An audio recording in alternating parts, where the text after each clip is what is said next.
So our first Warrior Women She Speaks, we will be going into the book of Esther and also Esther herself as our first warrior woman. And our topic tonight, we'll be dealing with unity in line with our fasting that we're having right now. We didn't want to deviate too far from what is being spoken about for these 4 weeks. So, we talk about Esther. We say we've done this book of Esther over and over. We've dealt with it so many times. What more left can be said? But there's always something. The word of God is always fresh. It is always new. There's always something to be spoken about. I'm a one, as you know, that I love history. I love going back, looking deep, looking beyond the surface.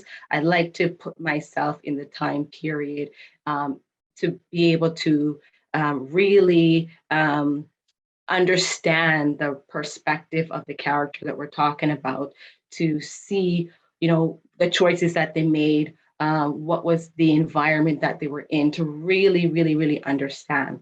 So before I go into any of the topics, I just really want to first talk about and set this scene for us here. Okay, so setting the scene, I want to first talk about the kings.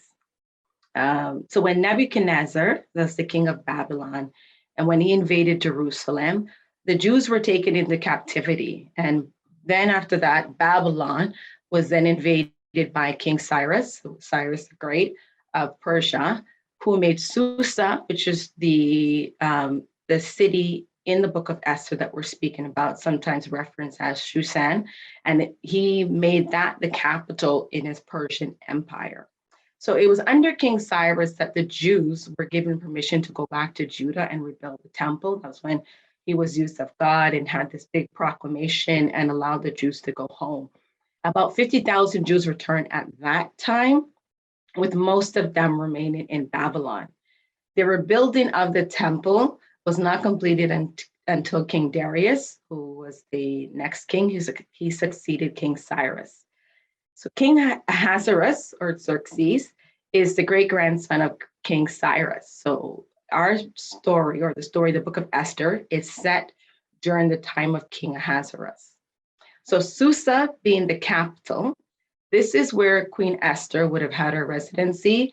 And this is also, just for a note, was the same place where Daniel survived the lion's den, who would have been around under King Darius, where he would have lived as well. And from the time King Cyrus made his decree, there were few Jews who returned home, and most took up a life in exile, and they got really comfy. Then I want to pull out some important points that is the underlying tone to this whole story.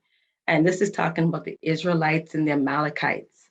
So ever since the Jews came out of Egypt, there's just been bad blood between these two nations. So Amalek is the grandson of Esau. And so Esau, or the lineage sort of Esau, is represented in Amalekites. And we know Jacob and his lineage represents the Israelites. So we have this sort of Jacob and Esau feud and fighting, just like how the prophecy came that there was the fighting and that was happening in the womb, and these two nations would be fighting. This is the same thing that's being carried on. So Amalek waged war against the Israelites when they were in the wilderness after they fled from Egypt, and they were in the wilderness. Amalek waged war against them. And for those who were trying to place this is the battle where Joshua had to hold up Moses' hand. Every time he held up Moses' hand, there was victory. Every time his hand went down, they were defeated. So it was out of this battle and this war that Israel was told by God to blot out the remembrance of Amalek from under heaven, and not to forget what they did to them in the wilderness. And because of this, God said that he would utterly put out the remembrance of Amalek from under heaven, and he will also have war with Amalek from generation to generation. The next sort of big time that we remember the Amalekites was when Saul now comes onto the scene, and he was supposed to complete the total annihilation of the Amalekites. But we know Saul was disobedient. He wanted to keep the choice things, the best sheep, the best ox. He even spared the king. And the king at that time was King Agag. And yes, he has let him be spared. So Saul, who was a Benjamite and the son of Kish. In our story here now in Esther, Haman is a descendant of Agag, and so therefore he's an Amalekite. And then we have Mordecai as well in our story. He is a Benjamite coming from the line of Kish. So this is the same family in Saul. So you could sort of see that the war or the rage that is sort of going on between Haman and Mordecai is still that bad blood that has been coming out from the Israelites and Amalekites. And these are the two nations that they're coming from. Also, I want to talk about the Persian Empire. So at the height of its power, after Cyrus conquered Egypt, the Persian Empire spanned 3 continents. So this was a massive kingdom that they had. It spanned from Asia, Africa, and Europe. And the Persian army, they were used to conquering different nations and people. So at the time of Esther, King Ahasuerus had a rule of 127 territories or provinces, and this was spanning all the way from India to Ethiopia. So with the Persian Empire, they were much more accepting of the Jews and their lifestyle, because as I said, they're used to going around from country to country to continent. So there was a lot of different people, nations, religions, stuff like that happening, which they were very used to. Whereas the Babylonians, they always forced assimilation. Wherever they went and wherever they conquered, they forced the people to be like them. If we can remember the 3 Hebrew boys, that would probably be the best example, where they were forced, they had to eat their food, they changed their names, they had to worship their gods.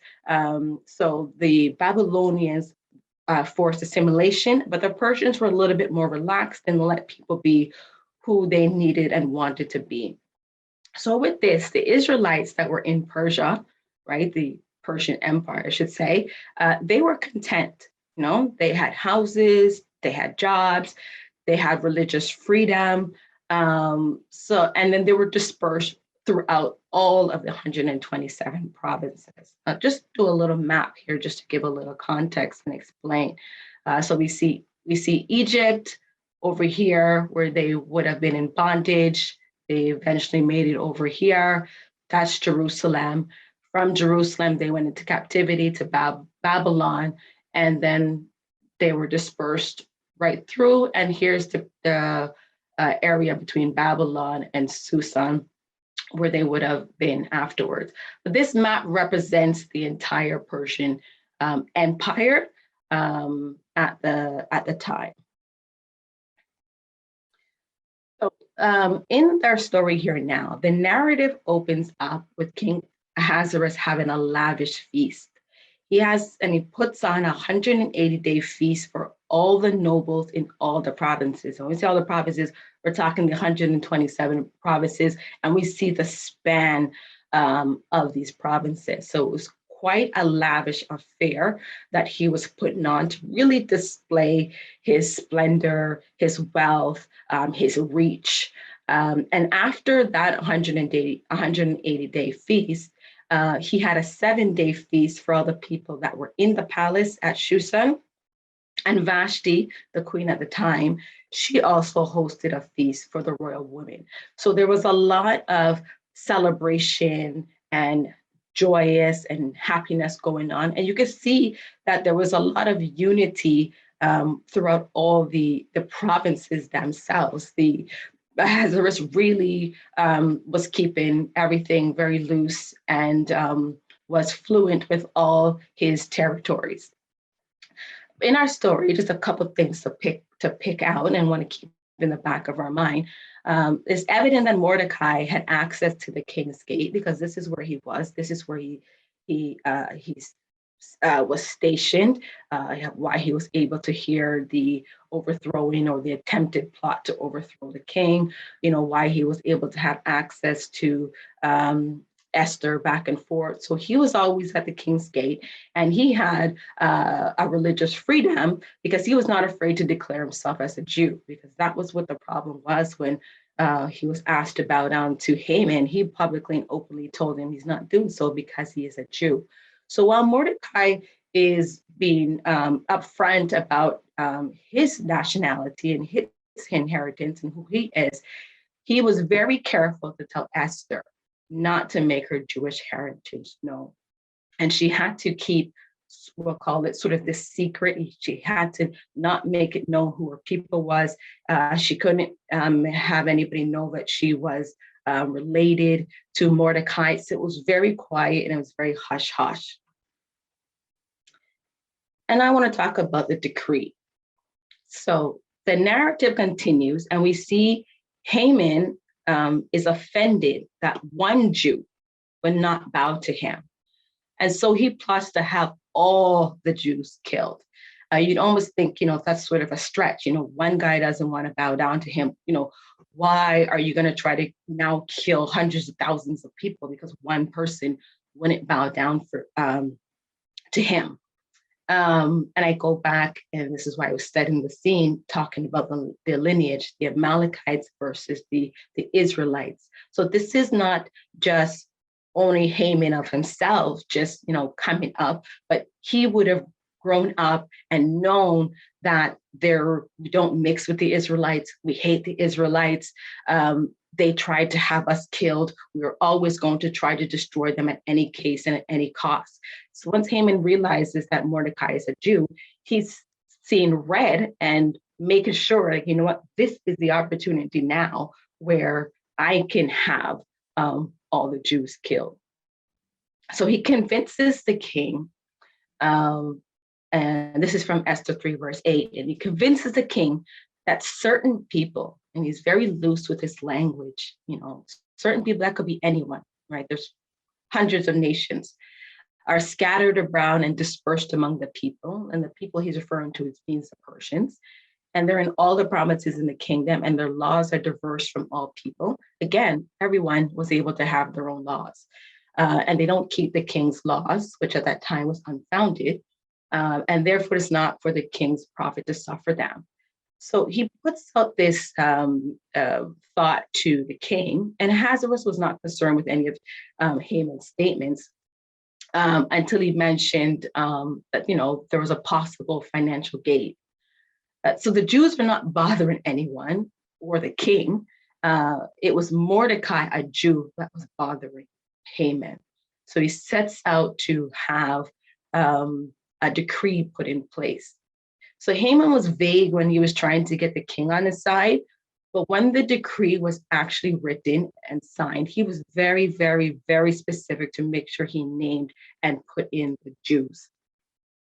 And in chapter 4, verse 3, this is where we first see any sort of coming together of the Israelites. Remember, they're dispersed through all the 127 provinces. And this is the first that we hear of any kind of coming together. And the scripture says, and in every province, whithersoever the king commanded and decree came, there was great mourning among the Jews, and fasting and weeping and wailing, and many lay in sackcloth and ashes.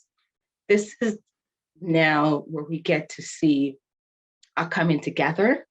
The Jews are now, the command was that they were allowed to have everybody killed, put to death, take their gains, take their livelihood, take whatever it is that they plundered from them. And this was anybody who wanted to, who was willing to, could just go and attack them and kill them. And in return for that, they would be able to reap the spoils of that attack. So this was an incentive sort of for anyone. And if you can imagine the amount of work that Haman is putting into this, because with such a vast kingdom, the lengths that Haman was willing to go was above and beyond. If you really think about it, the amount of people that had to be involved to write the decree in all those languages, they had to have people to deliver these decrees throughout all this vast kingdom. They don't know postal service. There's not no email. There's, no text. There's no social media. You can't put out a blast. There's no WhatsApp, none of that sort of stuff. This had to be hand delivered. There's no cars, there's no plane. So the legwork and the labor and the people that was involved in this task because one person offended him was something that Haman was going far above and beyond to make sure that this was the opportunity that he had. If you really think again, this same decree that was put out here is the same decree that was placed on the Amalekites. The commandment that Saul got was to kill all the Amalekites, utterly destroy them, everything from the babes to the animals, everything that was theirs that existed. It was to kill all of them. And Haman now, he sees it as his opportunity now for retribution. It's like, okay, you know what? I'm going to have all the Jews killed, slaughtered off of the face of the earth. It was almost like, okay, here's a payback for what you tried to do for us. As remember that in there, all these different provinces, there's not just a province for Jews. These are Jews that are mixed in with that different nations, different people. And you can imagine them being in whatever province, territory, town, home, city that they are, and you get this decree and you hear this decree, and then you got to think, my neighbor, is my neighbor going to come now to attack me? And the neighbors are probably just thinking, like, what did they do? Why is there this decree coming? What is happening? What is going on? And it was so much confusion to the point that the Bible even says that the city of Shushan, this is where the palace is, this is the capital.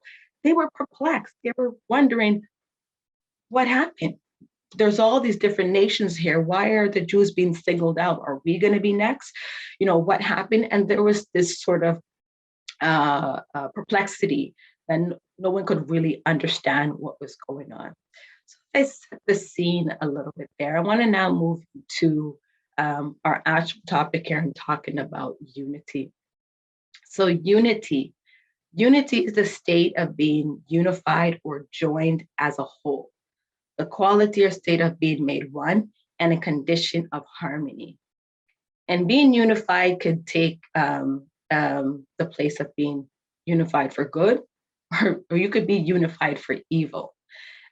Just because there's a coming together and a meeting of the minds does not mean that the unity is always good.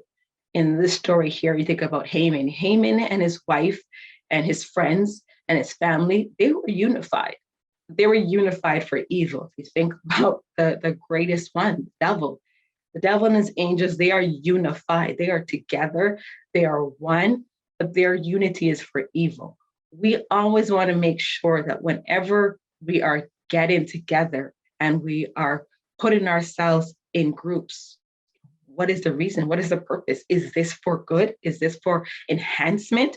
Or am I getting together to cut somebody down? Am I getting together to make mischief? Am I getting together, to backbite? Am I getting together to, pull, others away? We want to make sure, we're unifying, and the unity is for a good reason. So the question here comes now, what does unity require? Because unity doesn't just happen. No one just gets up and then I'm unified. It's work that's involved in here. And the 6 topics that I want to go through, and I'll try to go through as quick as possible here, is purpose, sacrifice, selflessness, courage, determination, and action. Go here. Oh, sorry. Sorry about that. So purpose. The reason for which something is done or created or for which something exists. That's purpose. And we come here now, we're talking about Esther, and we want to see, how did Esther see the purpose? And there's a few points that came out to me. So after taking stock of all the coincidences of being in the palace, because remember now, Esther, she was chosen and brought into the palace. This is all happening, and Mordecai's coming to her and saying, maybe these things happen because you're here to save, the people. But after she's here, just taking stock of all these coincidences of her being in the palace, she agreed that this was not like some haphazard event, that this was designed and this was destined to happen. And she understood that it really was up to her to appeal to the king. And she could not fathom a life as either a Jew or a queen without her people. So as important as Mordecai was, and the fact that he came up with this, idea that she has to go and appeal to the king, it wasn't Mordecai that was going to the king. It was Esther that needed to go to the king. Esther was the one who had to carry it out. And she wasn't going with Mordecai. She wasn't going with support. She wasn't going with, some of the representatives of the Jews. She was all alone, trying to carry the weight of this really big task. And if you think about it, Esther was so removed from everything so far about her Jewish heritage. Remember, she was brought into the palace. She wasn't allowed to say who she was. She was cut off from her people. So she's in this palace. She's doing everything as a Persian, so to speak. And so she's cut off so much that because when the decree was read in the palace, because they read it also in the city and they read it in the palace, Esther knew nothing about this. She didn't hear about it. Nothing was said to show you how, cut off from everything else that she was. It wasn't until Mordecai told her what was going on that she heard and she understood. But even though for almost a year, she had to go through a year of preparation. She had to go through purification and all of this sort of stuff to be ready to see, the king. She's been at least a year, she's been cut off sort of from her people. And as much as that is happening, when she hears that her people is in trouble, when she hears that her people is in danger, it's like something snapped and she's like, you know what? I'm a Jew too. I could sit here in the palace and it can happen to everybody else and I can keep pretending. But there was a part of her that sort of clicked and was like, even though I am not being personally attacked, she doesn't need to be personally attacked to understand that I need to support. I need to show up. I need to be available. I need to be prepared. And the question I asked is when we're talking about unity, is are you focused on the purpose? Do we know what the purpose is? Why are we unifying? Why are we getting together? Why are we doing what we're doing? Why are we on these weeks of fasting? Do we understand the purpose of the unification? That's the first thing, because if you don't, you're going to drop off. The first thing that happens, you're going to be out. You're going to say, this is a waste of time. This is not for me. You're going to just say, forget it. So you have to be focused on the purpose and you have to understand and realize what the purpose is. We're going to talk about next is sacrifice. So sacrifice is an act of giving up something valued for the sake of something else regarded as more important or worthy. I'm going to repeat that again. It's an act of giving up something valued for the sake of something else regarded as more important or worthy. So if you have something you're giving up and what you're giving it up for is less than, that's not a sacrifice. It has to be something that is more valued, more regarded, more important, or is more worthy for it to be a sacrifice. So when we talk about sacrifice, what did Esther sacrifice? Right? And there's three things that come here to my mind. her hidden identity being made known, her lifestyle as queen, and her life.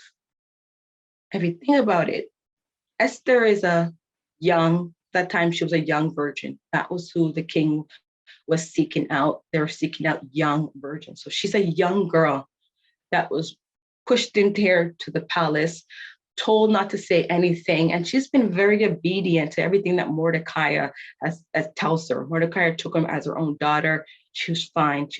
That's what it is. Mordecai says, yes, come to the palace. Okay, fine. Mordecai says, don't say anything about who you are. Okay, fine. Very obedient and just goes along with whatever needs to be said. But here's a moment here now where Esther now has to stand on her own 2 feet. She has to go to the king and while she's gonna go to say, yes, let my people go, she also has to reveal herself as a liar, a deceiver. She has to expose her true self, because going to the king and saying, save my people, he'd be like, what people? She has to show herself that I also am a Jew. She has no idea how the king is going to react. She has no idea what he's going to say. Forget about, let my people go. It could have been the first part of, what do you mean? Why? What was that point of why did she have to hide who she was? If the Persian Empire was so open and so willing to accept so many different nations, because remember, the call went to all the provinces. It was everyone there that was in their kingdom, find all the maidens. So there's all kinds of different nations and nationalities that were there to come up to be the next queen. So why did Esther have to hide her Jewish, heritage? Why does she have to do that? Of course, Mordecai is being very protective, and he knows the Jews are always being persecuted and something's always happened to them. So he didn't want a life of that for Esther. So he told her just to keep it quiet. But you'd almost say, okay, would there be something wrong with her being a Jew? Esther has no idea if the king would be willing and open. That alone could have been an instant death for her, for hiding her identity and not being open and upfront to the king. That was something that's probably weighing in the back of her mind as she's getting herself ready to think, I'm going to go before the king. She's again, I got to out myself. I got to, come clean. And her lifestyle as a queen, if you think about it, she had to go through a lot to get to be queen. I told you there was that whole year of that purification that they had to go do. She's gotten used to it, lavish lunches, good sheets, handmaids, everything that you're thinking about, the clothing, everybody at your call. She's gotten used to this lifestyle. And she has to come back and consider and say, if I go before this king, that's it. That's it for me. I'm not going to be the queen anymore. She had to think, okay, do I want to sacrifice my lifestyle? What I've, been made accustomed to, what I know, what I'm used to, give up my comforts, all of those things. And above all, beyond those sort of material things, the biggest thing that was up in stake was her life. Literally, she could have lost her life, because we know the decree came that you can't go in and see the king as you want. This is not, in this lifestyle where, okay, you just go to bed and, your husband's there and that's it. This is the difference. She had to be called. You don't go and just see the king. And she hasn't been called from the king for the last 30 days. So she's thinking, I have no idea. I don't know what kind of mood he's in. I don't know if he's accepting. She has nothing. And if that scepter is not extended onto her, that is the immediate death. The king doesn't put out the scepter, she goes off to be killed. So all of these things are weighing on her. This is a big task. This is a big request. This is a big sacrifice that Esther has to reason within herself to do. And we come back, we're talking about unity here. What are we willing to sacrifice? Are we willing, if think about it, I'm going to use the example of what's happening now in today about the Freedom Convoy. And we see all of those who are ready to protest, demonstrate, petition because of their cause. They believe, they need to have their freedom. It's above all else. And sometimes you'll have some individuals, they could have been at your work. You didn't even know that they were interested in any of these. And you see on the TV, you're like, isn't that Johnny?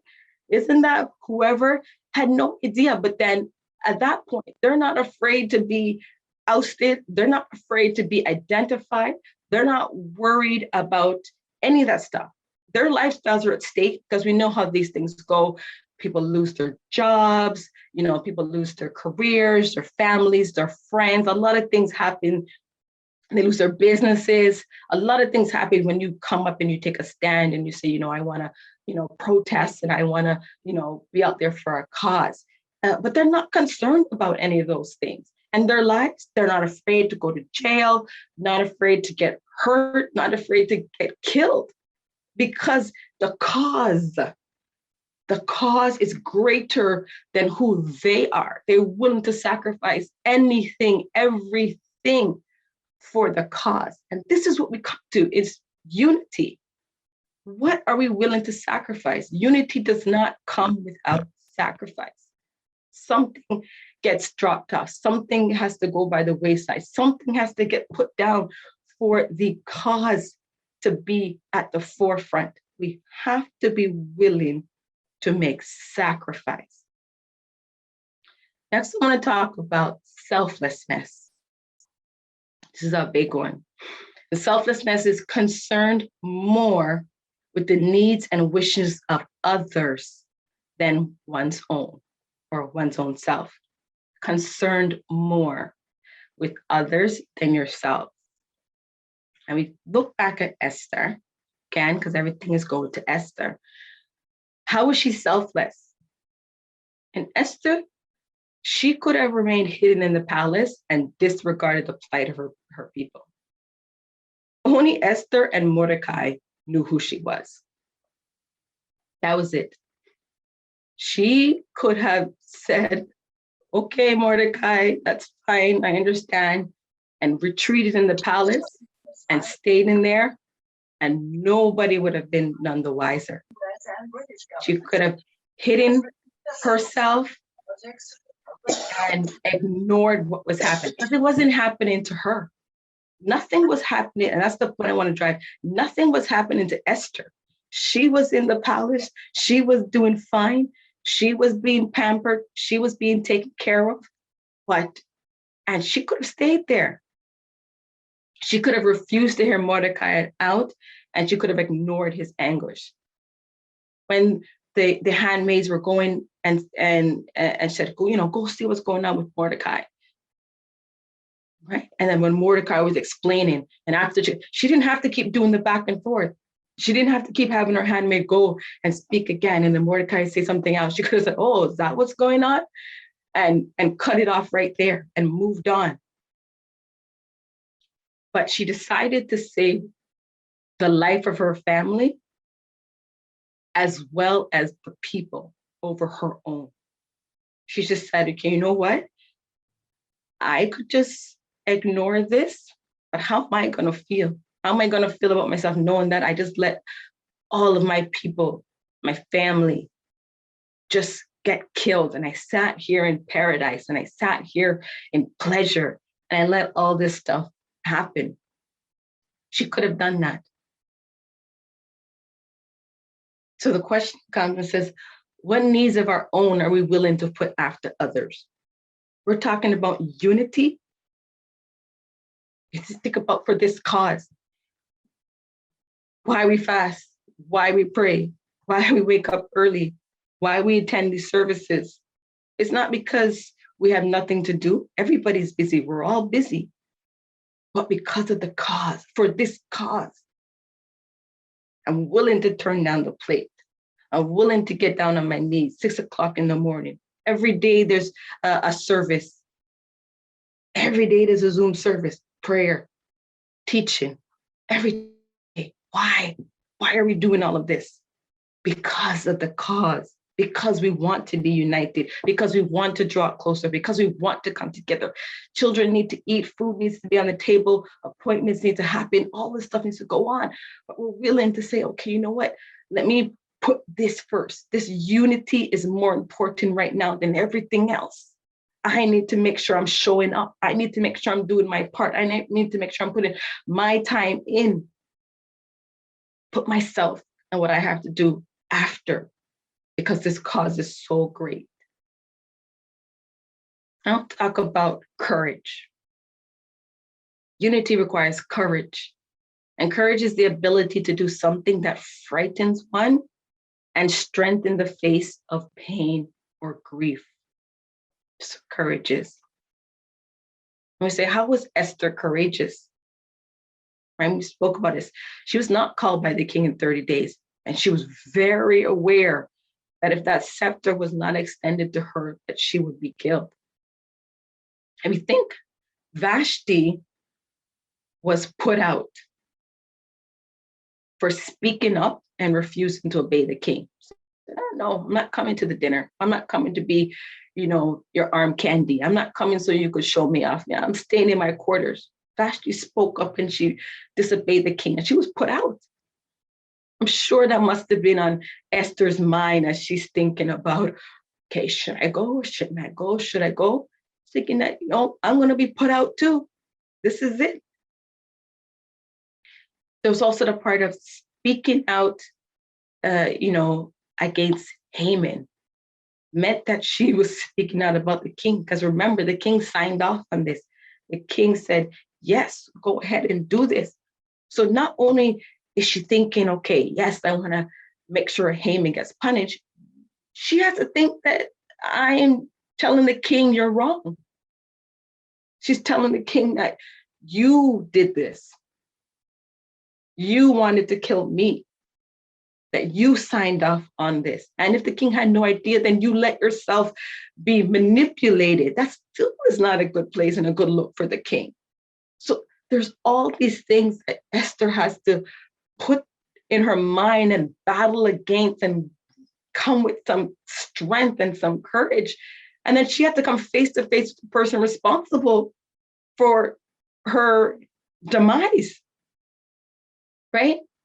If you think, it's not easy to come and sit down and smile with someone that has done you wrong or means you no good. It's not easy.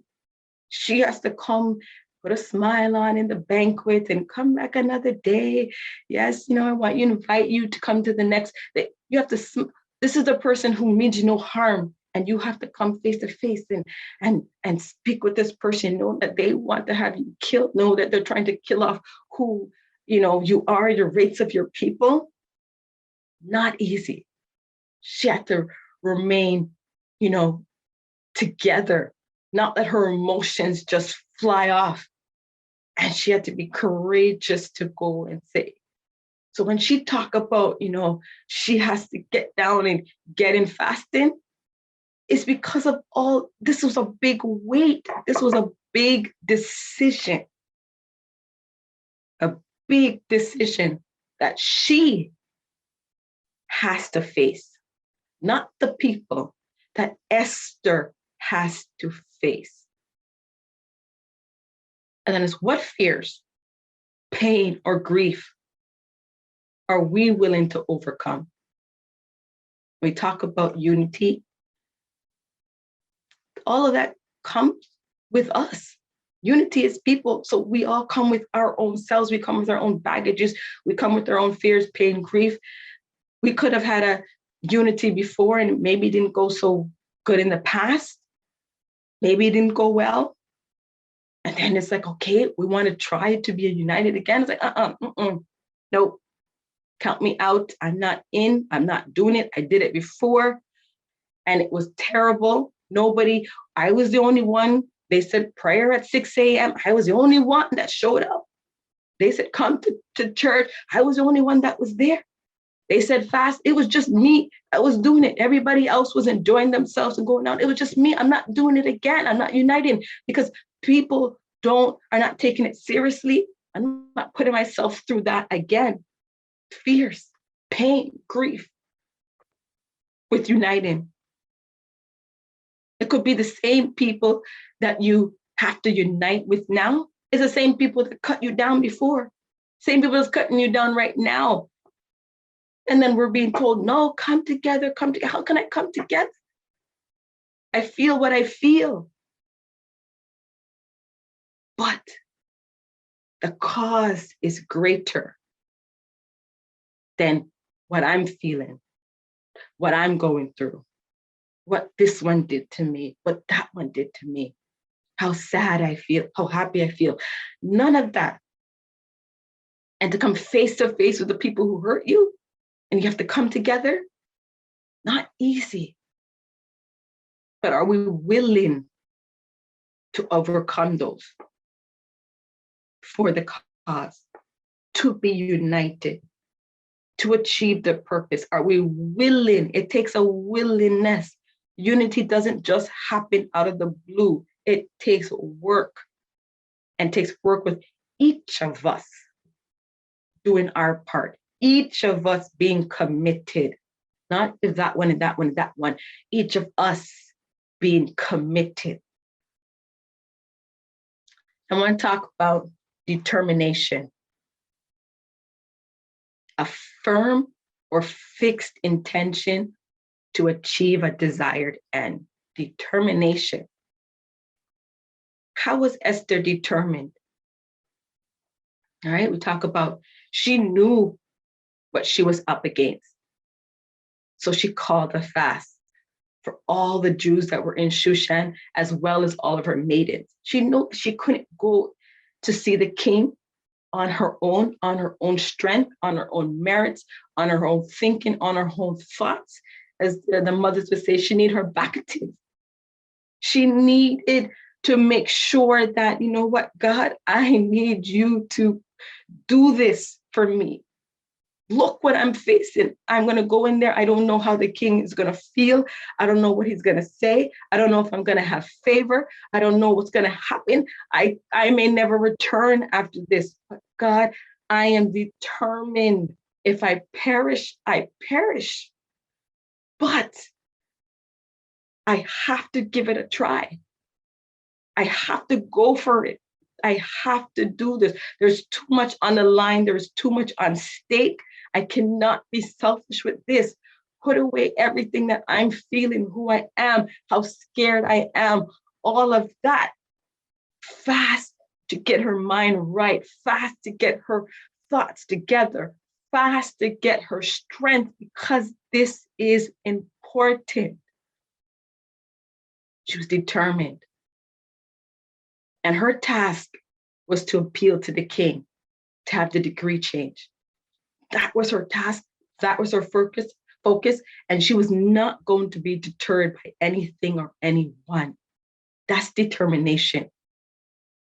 Refusing to back down, refusing to quit, refusing to say, I'm not going to do it. And even so, when the king, when she had the Haman outed as the person who set up this decree. And then when she said the king said he couldn't do no more, he said, what am I supposed to do now?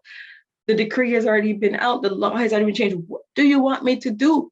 Esther didn't just stop and say, okay, you know what? I did it. I did my part. I was supposed to go there and I was supposed to appeal. I went and I appealed. And oh, well, this is it. I'm finished. No, she made sure and said, you know what? There's more that can be done.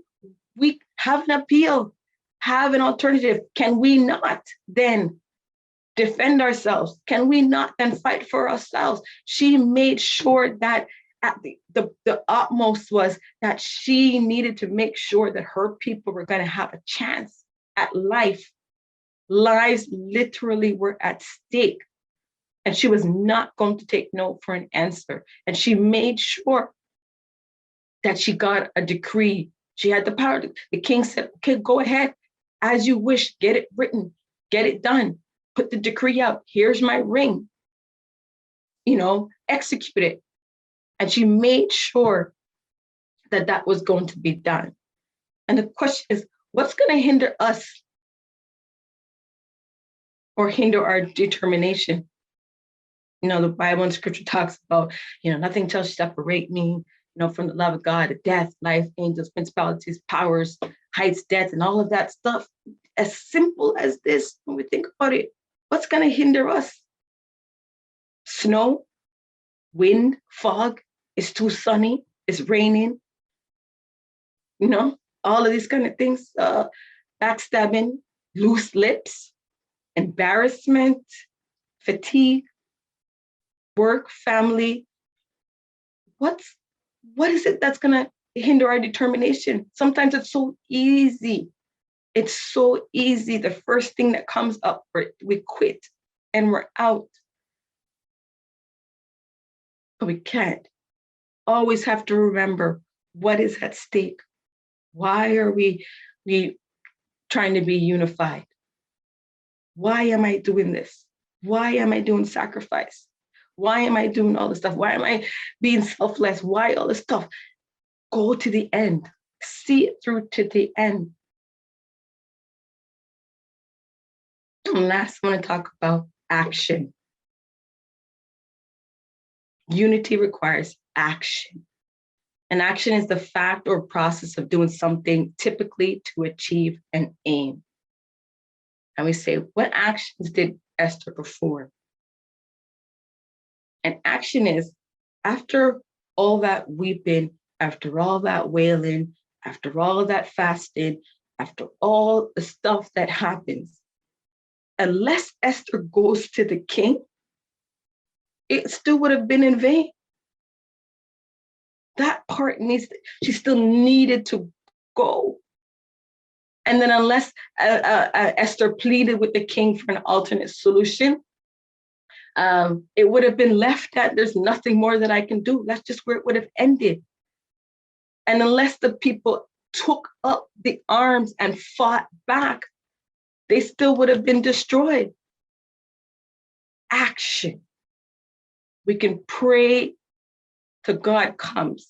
We can smile, we can rejoice, we can do everything. But unless we put the action for unity, physically, mentally, everything, put ourselves in line to be unified, the unification is not going to happen. It requires action.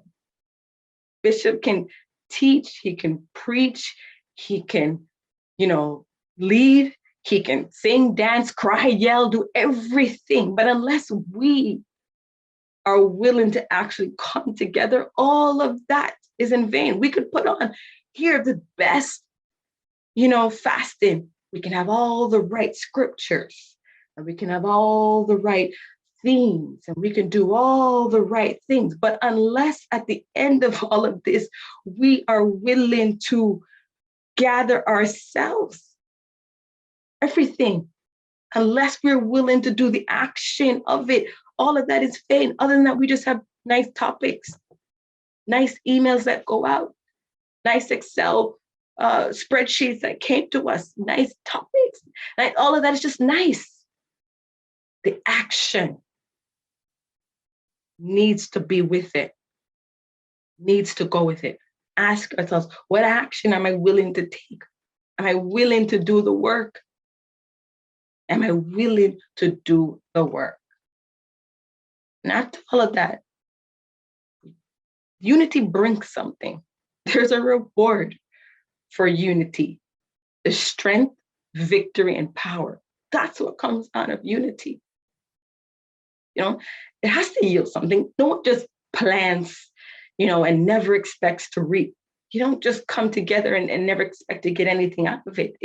There's benefits when we're united, when we come together.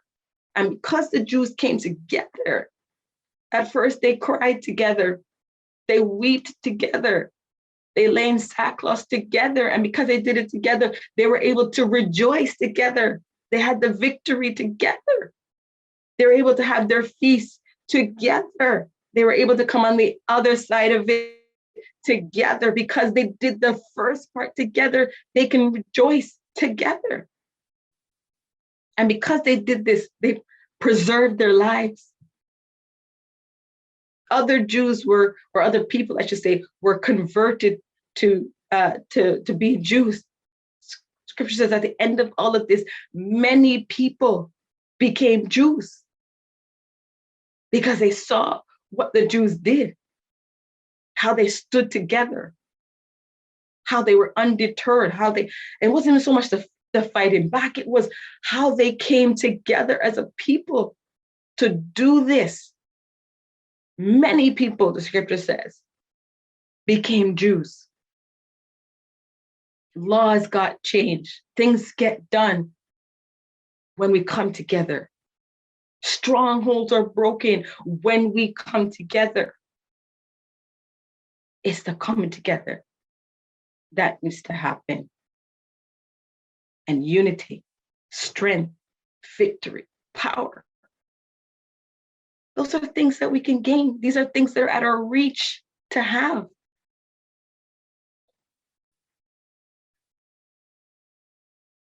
I have talked about it, the unity for good or for evil.